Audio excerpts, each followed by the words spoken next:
रात्रीचे 11 वाजले होते. गावाबाहेरून जाणारी शेवटची बस निघाली होती. बसमध्ये फक्त 5-6 प्रवासी होते. सगळे शांत, कोणीही बोलत नव्हतं. एक मुलगा खिडकीजवळ बसला होता. अचानक त्याच्या बाजूला एक बाई येऊन बसली. तिचा चेहरा पूर्ण केसांनी झाकलेला. मुलाला थोडं विचित्र वाटलं, पण तो काही बोलला नाही. थोड्या वेळाने त्याने कंडक्टरला विचारलं, ही बाई कुठे उतरणार आहे? कंडक्टर थरथरला आणि हळू आवाजात म्हणाला, कोणती बाई?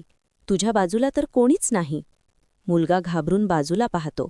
बाई अजून तिथेच बसलेली, पण आता ती हळूहळू त्याच्याकडे वळते.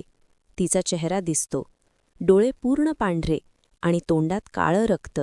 ती कुजबुजते, ही माझी शेवटची बस आहे, तू पण उतरशील माझ्यासोबत.